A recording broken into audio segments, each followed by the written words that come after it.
Y'all, I can't be doing these top of the blog extras every damn week. What the hell is going on now, Puffy?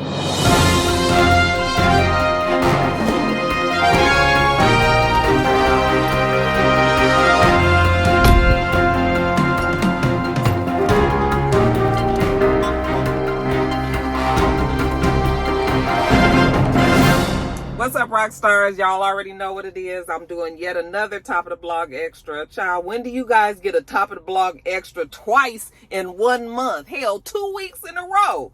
And on the same person. That's how you know it is a whole lot going on with old Puffy over there. Okay, mama named him Sean John Combs. Puffy, Puff Daddy, P. Diddy, Sean John, Brother Love, whatever you guys choose to call this man. He is now sitting in a jail, a federal jail, in connection to the ongoing investigation, the ongoing criminal investigation into alleged drug and sex trafficking. We found out that that was the scope of their investigation when they went in and they had a subpoena, and so they were able to, a search warrant, I meant to say. They had a search warrant, and they went into his Miami home as well as his home in Los Angeles and took a bunch of computers and a bunch of personal items and all the things. And that's when we were able to find out that this investigation is indeed moving forward, brought on because of the allegations that Cassie claimed happened: sexual abuse, drug abuse, physical abuse, emotional abuse, mental abuse, all of the abuses. Yeah, the floodgates was opened when Cassie put that lawsuit into action. He settled it right away, which I know in hindsight is always 50-50. I know he has to regret. He has to regret doing that. I think that he thought that it was just going to go away, and that is the absolute 100% exact opposite. I don't even know what the stipulations were between him and Cassie with that settlement, because Cassie is still cooperating with the feds as well. Her lawyer already let us know that she is telling them, or, you know, anytime they have any issues, I mean, not any issues, any questions or anything with the allegations, that she is also cooperating with them. So it was like you paid her all that money and she still was going to go and turn, or, you know, and tell on you. Like, I don't know why his lawyers advised him. Maybe he didn't get advised. Maybe he just acted on his own. I mean, I always thought that that was strange that he did it so quickly. But, yeah, here we are. Now, his attorney, Mark Agnifilo, I'm not sure if I'm saying his name right.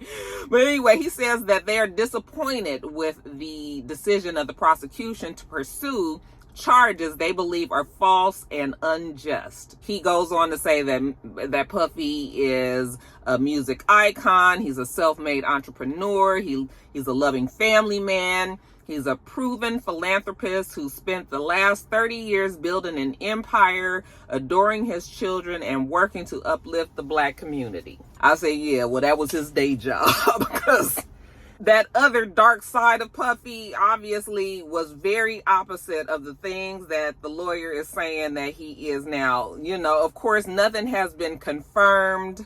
Well, I'll take that back. We did see a video of him beating the brakes off of Cassie in a hotel hallway right before the elevator. So we definitely know that while he may have been some of those things that this man claimed that he was, we also know that Puffy has a whole nother side to himself. Maybe he don't show it to everybody. Maybe that lawyer hasn't seen that side of Puffy. But yeah, I think it's safe to say that Puffy has another side to himself. One that is shocking, one that is troubling, actually one that is downright scary. The fact that this man has so much money and so much power, and wielded it on young, weak, and when I say weak, like women that don't have the same type of, you know, the women that aren't established, women that want to have a career in the music industry. Like, he played and preyed on those type of women. I mean, I just, when I saw that he got arrested yesterday, even though it wasn't surprised, I was like, damn, this is really really happening. So his lawyer goes on to say, yeah, while he is an imperfect man, he is not a criminal. And I say, yeah, I mean, nobody is perfect, and we know that. But I don't even know how certain people, I mean, that is your job to defend somebody. I mean, nobody can, if you weren't there, you can't say that you know it for a fact. But I'm telling you, about as close to a fact as you can know something. You know, everybody ain't lying. So yeah, he not a criminal. Let's ask Cassie and Don and all the other people that have lawsuits against him.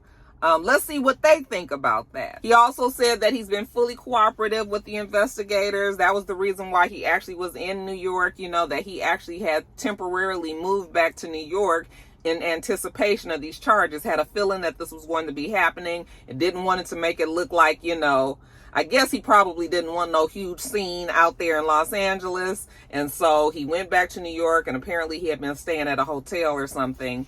And that is where they arrested him yesterday. And I am just like, I mean, you know, it's hard to gloat and it's hard to be excited about something. I mean, at the end of the day, this is another person that is going to jail, and probably for a good long while. But yet and still, it's just like, the things that he did, they are just, you thought you was gonna get away your whole life with doing stuff like this to people and never having to pay for it. Like, you did these things, like, you need to pay for it. And so he is. Now, of course, I do understand that he's a father and all that, and he's got young kids, he's got young daughters, you know, that probably look up to him and all. So it is a tragic story, because when you think about his kids, mostly you think about the kids that he had with Kim Porter and the fact that they don't have their mom anymore, and now they about to not have their dad anymore, and the trauma that those kids must be going through, even though, you know, they put on a front, and that's sad in and of itself as well, because kids shouldn't have to put on fronts. You know, kids should be able to be kids and live their lives and not have to pay for the actions of their parents. And I feel like those kids are going to pay for it in the long run. It's just a horrible story all the way around. Not super surprising, and honestly, I can't really feel bad for him. Karma, even though it might take a long time to get back around, you know, once it finally loops that block and come back and hit you, you know, you just can't, there's really nothing else you can say about it. So yeah, Puffy is in jail. And I think that he will be there a long time. As a matter of fact, they need to be keeping their eye on Puffy, because this is a lot. I don't know if he would harm himself or would be at the hands of somebody else, but times is not real safe for Puffy right now. I imagine his mental has to be very, very shaken as well. So yeah, they need to keep an eye on him. It's looking bad, you guys. They're also saying that they're now requesting that Miami hotel footage. There's supposedly some hotel footage. We believe that it's linked to Daphne Joy and their time there together. And I guess maybe she's also cooperating with the investigators and has let them know that there may be some footage that was taken, that he did something to her as well. Y'all, if that tape release, that's going to be the nail in the coffin, okay? I mean, the nails are already around the coffin. They already there, you guys, but we ain't nailed them all the way in yet. If that footage of whatever he did to this Daphne Joy comes out, he can kiss his free days goodbye. I mean, I feel like he probably can at this point anyway. It is really too bad, you guys. Last week we talked about Puffy and Don Richard. You guys told me that we've always said her name wrong, that it's always been Richard, and people just said Richard because, you know, we're not French and we're not from New Orleans and we just didn't realize it. But Don Richard, the case that she brought upon Puffy, you guys remember when we were talking, and she also had mentioned about her bandmate from Last Train to Paris, Kina Harper, and how she also witnessed some things that happened with Cassie, and how they were trying to tell Cassie she should leave. And, you know, she even talked about Kina and her husband having problems and things like that. Well, after that information came out, Kina decided to put out a statement. I'm gonna read the statement to you guys, and then we gonna talk about it, you guys. So Kina says, "Child, I ain't got my glasses, so let's hope I can get through this." I feel like sitting up here squinting at no damn paperwork, y'all. Oh, and it's little. Okay, y'all. She says, I acknowledge the recent lawsuit filed by Dawn Richard in which my name has been mentioned 33 times. While I fully respect Dawn's right to recount her experiences, I want to emphasize that her account reflects her personal perspective and should not be interpreted as a universal truth applicable to everyone involved. And then, you guys, I'm just gonna give y'all the layman's on that. She goes on to say that while, you know, she did deal with Puffy in a professional setting, you know, being in the band with him and all of that, that she only kept things quite professional with him. She did not ever see him beating up on Cassie, beating up on Kim. Like, she is basically saying, I don't want to be in that shit. Don't put me in that shit. Don't say what I said. You know, don't say what I may have seen and all that. To me, she should have just never said anything.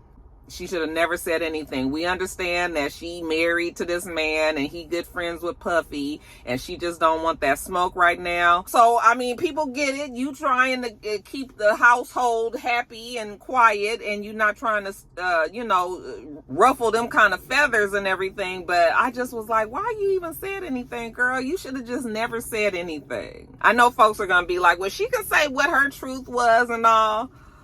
But and she absolutely can, but it just still feels like, girl, you should have just really just stayed quiet about it, because everybody already knew what you was gonna be, how you was gonna be. Okay, especially if you're with your husband still, and maybe you guys have worked things out and things are better now and all, but yeah, girl, you could have just never said anything. And of course, she's now saying this because it's an ongoing legal matter. You know, she won't be speaking on it again and blopty blue, you know, your pat answers and everything. Girl, you should have just left it alone. What y'all think about that? Because I know a lot of people was like, I mean, she should be able to say how she feels. It's just sort of like,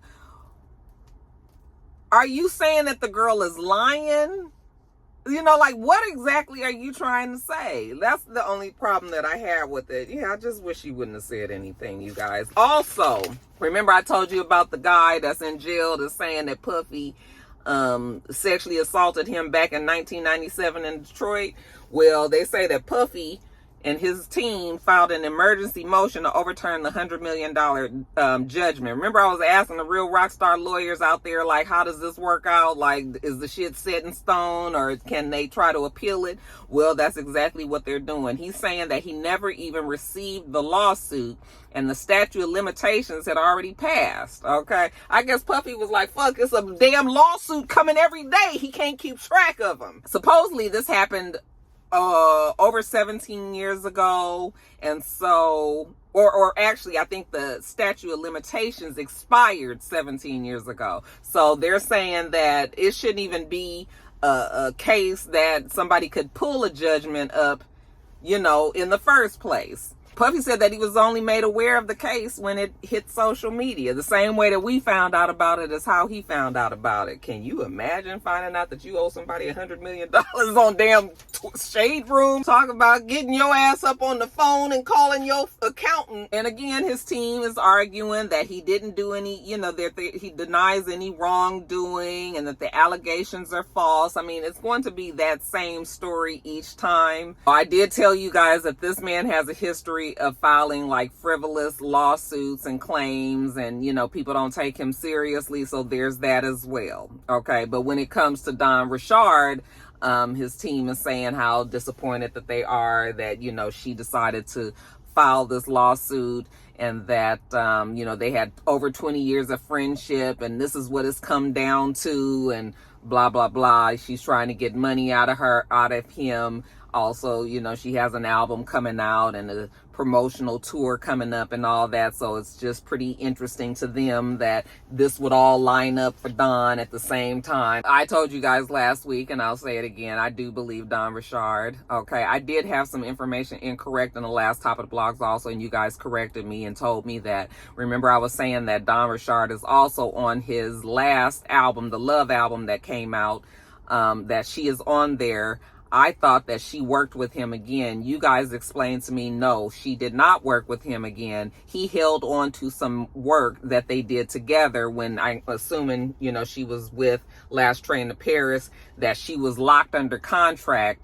That was the reason why he was able to keep that that work, that music, and he actually just put that music from back in 2013, 14, or whenever it was, and put it on his album 10 years later. Okay, so that actually does change things quite a bit, and it actually makes more sense to me, because I was just like, as horrible as he was, I can't even imagine this girl going back to working with him, you know, even 10, 15 years later. Even if the nigga did turn over a new leaf, like, I would be so done with him, you know. And so it does make sense that no, she did not go to work with him. He stole the music, basically, which is the story of Puffy's life, you know. Let most of his artists say it. That's also it. But yeah, you guys, I just wanted to let y'all know that your boy looked like he is going up the river. It's going to be a tough time for Puffy. He is not the type of person that is used to being in jail and having to deal with this kind of stuff. His life is about to change immensely. Y'all let me know what you think about all this.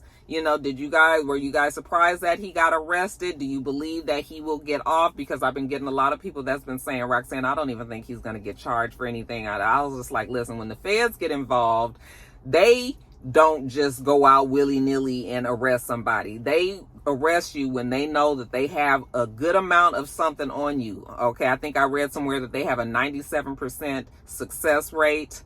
And so if they feel like they have the information on Puffy, baby, they got the information. Okay, if they didn't already arrested this man, and I feel like it's just gonna get worse and worse for this man. So y'all let me know what you think about all that. And I am going to get off because I have to do my regular Top of the Blogs, which won't be up until tomorrow. This is going to be up Tuesday. Regular Top of the Blogs is going to be up tomorrow, you guys. Y'all is wearing me out. Shit, I got to work. Oh, so my anxiety was so high. I just kept thinking about, like, oh my God, all these videos I got to do tomorrow. So anyway, it's going to look good on that check, though, honey. Them checks been looking real pitiful with all my shows I've dropped. So anyway, yeah, y'all let me know what you think about everything. We going to get on. Make sure you thumbs up the video, comment, and subscribe to the channel if you haven't already. And make sure you come back. Until next time, Roxstars.